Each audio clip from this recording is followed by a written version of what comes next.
Can't see my label very well. I think I need to go get a bigger label. Let's talk music. Music. Are there any concerts or music venues that stick out in your mind from when you were young? Kid? Well, I only went to one. My Okay. first concert was Molly Hatchet. Okay. And a band named Sheriff opened up for them. What state was this? Florida. Florida. Okay. Yeah. I think I was probably 14 or 15. Okay. I was the same age I went to mine. When we went to see Boston. I was 14. Oh, okay. Yeah. Yeah, I don't remember going to any other concerts as a kid. It was just hard to get to. It was far away. Yeah. You had to get a ride with somebody. My parents would have never taken me there. My dad. Did they have what was security like back then? They metal detectors and No. Nah, they pat you Just down. bouncers. Bouncers. No pat downs, no security in that respect. There's only security bouncer wise, right? For people who got out of control. Yeah. But there was a lot of weed smoking in there. Well, sure. But you could smoke indoors cigarettes too, so the whole place was full of smoke. Is it an indoor place you went to? Yeah. Okay. And Well, go ahead. I was just trying to remember the song titles. I'd have to pull them up. To see them, but. I was gonna say I asked about security because nowadays it's you got to go through the metal detector, you got to get pat down, yada yada, and if I always hear people saying back in the 60s whatever, it was safe, you could walk down the street at night, it was whatever, nobody got kidnapped, whatever, and it's now it's security, technology, it's so crazy. Well, but crime is so I have a people thought. shooting everything. I've had this thought. Yeah. It's once the genie is out of the bottle on anything, you can't put it back in. So that means once you're enlightened about a certain subject, you can't get unenlightened. You can't not know it. Yeah. Right? For up until the mass shootings era, call it that. Yeah. Right? Somebody had to break the ice and be the person to make it okay. I know it's the wrong way of saying this, but make it okay to shoot a bunch of people. Right? Or at least make it seem possible. So the first one, the one that sticks out is oh crap, now I just lost his name. He blew up that building with a van out front. Not Jeffrey Dahmer. I know who you're talking about. I know what you're talking about. So that I don't was know his name, but I know what you're probably talking about, one of the most recent, but that sort of started the cascade of people going, somehow it's acceptable. Nobody wanted to cross that line before. Yeah, he right? was the first one to... Mano a mano, I got a problem with you, right? That happened a lot. Yeah. Or gang against gang. But then one person to take out a bunch of collateral damages started around there. What year was that? Or what decade? That had to be in the 80s. 80s? Yeah. And so once that occurred, I think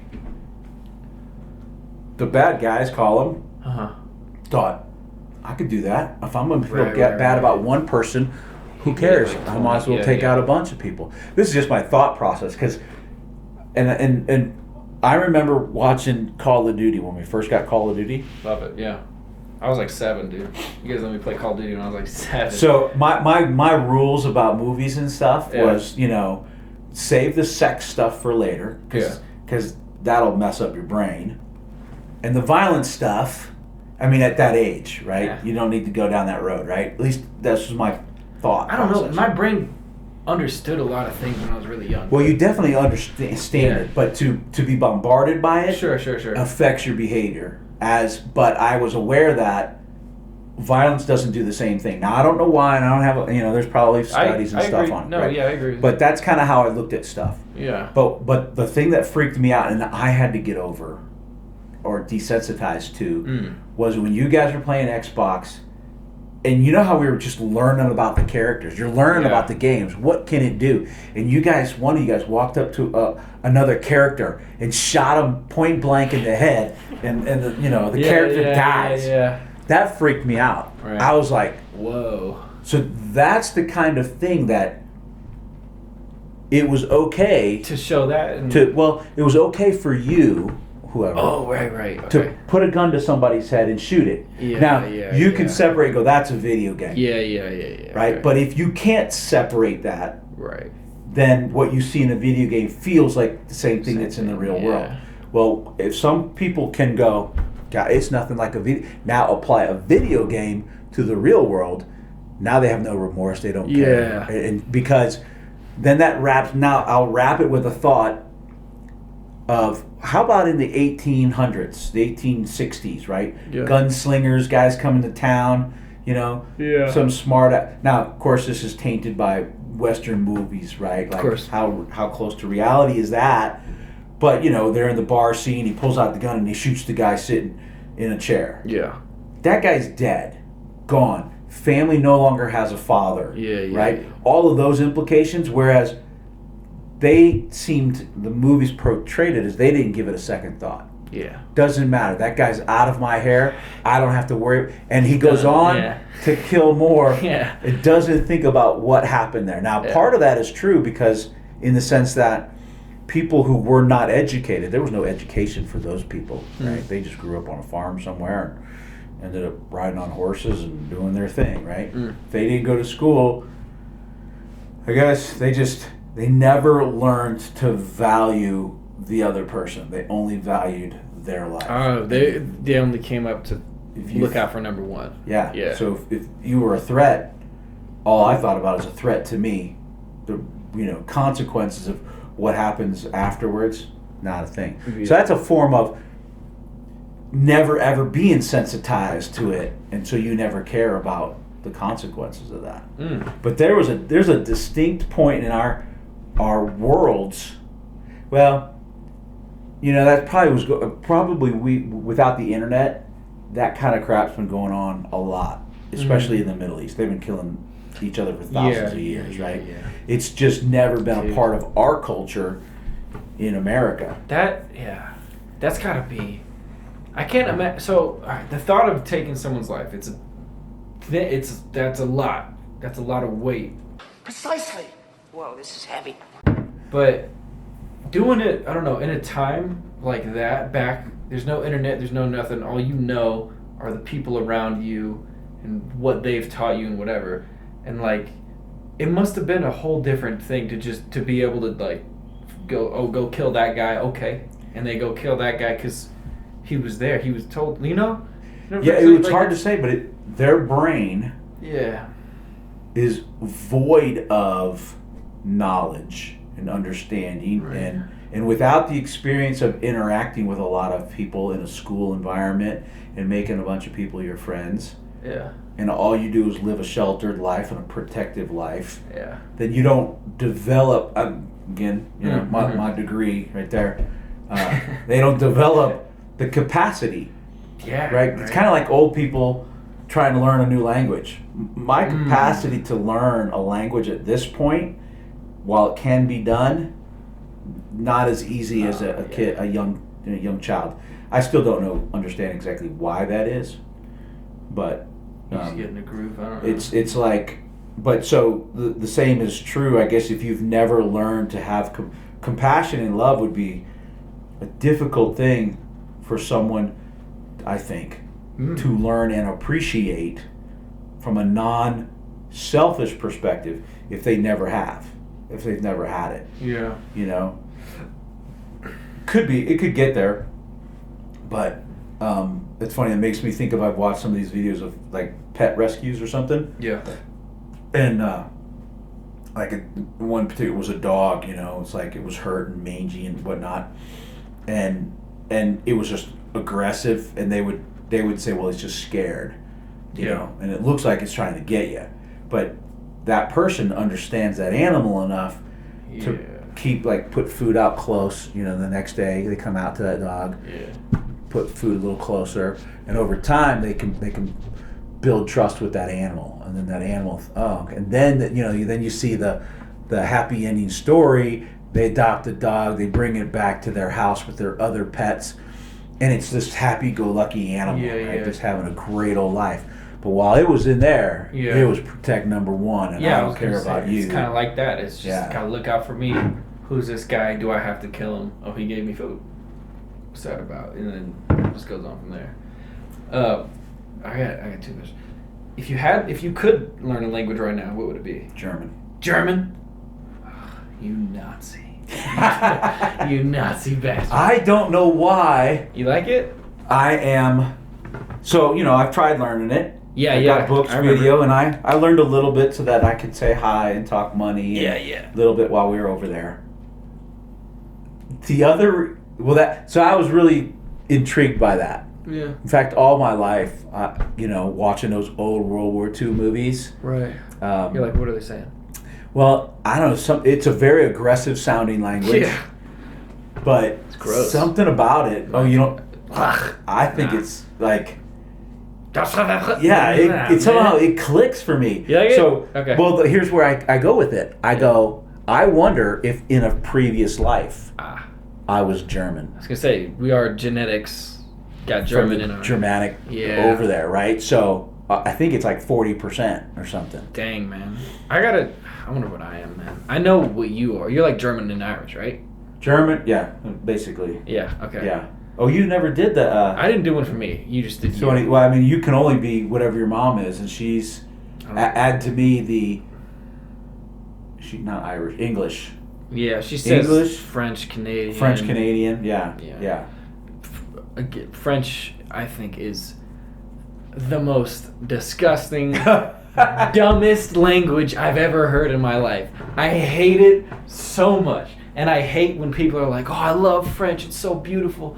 It's really not. It's really gross. It just sounds like people have a mouthful of spit, and it sounds like they're trying to trick you into doing something all the time. Ugh, like, dude. No offense to French people. Swallow what's in your mouth. Yeah. Topher. Let me jump in on this one. Your friend from college? Yes. Okay. So we lived in our apartment. I don't know why whether we were upstairs or downstairs. I can't get that picture straight in my head. I think upstairs because Topher was taking French. Yeah. And he just fucked with the girls next door. Yeah. He would leave notes on the door. I may have told you this before. He would write them. He didn't know French. Nah. But he would leave these notes. So when they would come home, they would see the notes on the door, right? And who wouldn't try to read it? Yeah. And they would look at it. He'd write them in French? Well, we don't know what the fuck he wrote it in. Okay. So we had convinced them over time. So then we would come home. We planned this together. Well, it was his idea, or I don't know how we came up with it, but that he followed through. Yeah. Put a note on the door written in a foreign language. Probably some French, but he didn't know enough French. He's only taken one semester, right? Yeah. So he just wrote some gobbledygook down. Yeah. And so we would come home, and somehow we'd take the note, and the girls would be coming home too, right? Or you meet your friends there. So this was I think of 2 townhouses with the steps not inside. Okay. There's the wooden steps that go up, tees off, and you go in this door or this door. Okay. But it's, open area. Yeah, I got a friend who's lived. Yeah, I know. So, kind of like the stairs that went to your dorm. Okay. So we would pull them off, and we would look at it. Topher went to wherever. And then we would catch them because they you speak French? And I just a little bit, but Topher's the expert. Yeah. We had them convinced he must have knew 6 or 7 languages. Because he would put a different note up, and it would be, be written in a different language. He'd put them on their door or your door? Our door. As if to leave a note for the guys. And you would just, they would walk by it and see, you couldn't help but walk past it. Sure. And so then he would take it to the next level. We would just start speaking. Nobody knew what the hell he was saying. Just fake speaking it. Classic. But it was so funny that we had convinced, there was 4 girls in there, convince them all that Topher was this, international dude who could just speak 6 or 7 languages. It's so funny. Topher's a white dude? White dude. Yeah. From Florida? From Florida. Dude, are you gonna go back one day? See if you can find the apartment? We drove by. Your apartment? We tried to drove by that apartment complex. I remember driving by some. Yeah, they had, because what was beautiful about right next to our complex was this big giant open field. Okay. And it had this, call it 1,000-year-old oak tree. And it looked like something, because it's right here in Georgia, they have these giant oak trees, and the branches would come way out, and it was huge, and it was the field was beautiful, but the tree was ginormous. I suspect the storms broke the branches and whatnot, and they finally leveled it, put up another apartment complex. So it was kind of hard to recognize which ones we were in at the time, because there was because before you could get to ours, there was just a forest of pine trees, and you had to go through a little road to get to it. Now that it's gone, so they got new buildings in front. Would there be, say you somehow get to that apartment, you're and they're like, hey, I used to live here, can I walk around? The people live there now. Like, yeah, sure. You're going, would there be something there that you guys left, or like made a mark somewhere that you're like, that was us? What would it be? I have one too for our first dorm, but it disappeared. So it was a 3-bedroom, 2-bath. So there was a master bedroom with a bathroom, and then Tom's den. So Tom and Mike shared that master bedroom's bath. Okay. And Topher and I shared the hallway bathroom. Okay. And I don't know if it was me, probably it was me, but one of us punched a hole in the wall. So we're standing at the mirror, sink, toilet, a little bit of a wall in the doorway. That's what you punched? Well, right here was the light switch when you walked into the bathroom. Yeah. So one of us punched a hole in that wall. Why? I don't remember why. You don't remember why? Do you remember if it was drywall? Was it thick? It was drywall. Okay. And it didn't hit the stud. Oh, okay. So when we were checking out, they got to do the walkthrough. Yeah. So I went to Home Depot. Well, it wasn't Home Depot at the time. What's that other hardware store? Lowe's? No, that didn't exist either. Ace. I bought a real electrical outlet. And put a cover on it and rigged it so it screwed into the drywall. Okay. So the hole was the whole fist didn't go through, right? So someone knuckled it. It blocked the hole. And so it looked like I put a fake electrical outlet. That's funny. And we knew that someone's going to plug into that thing. Yeah. There's going to be like, nothing this outlet there. doesn't work, man. I don't know. So that would be a mark that we left. Because we painted the ceiling when we caught that bar on fire. Yeah. You what? Oh. I remember that. Yeah. Bar. So yeah. Yeah. All right. So what was yours? What do you guys got? So our first dorm. So we left things, and we also left a mark. I think it was just one day. I don't remember if it was we were moving out and we were like, let's do this and see if it's there in a year. I think it was just out of panic. We gotta hide this now. I think it was just their fire alarm went off,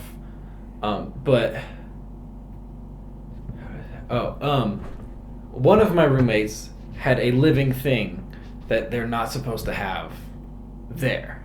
Okay. That you feed, right? Right. It's like, I think a fire alarm went off, and sometimes when the fire alarm goes off, they go through people's rooms. Does it only go off in your building? No, it goes off the whole school. Oh. Right. So, for one, we ran into the storage room, opened up the ceiling. He put the container of what that living thing was up there. Also, I think a bottle of vodka up there. Okay. And then we just closed it, and then that was that.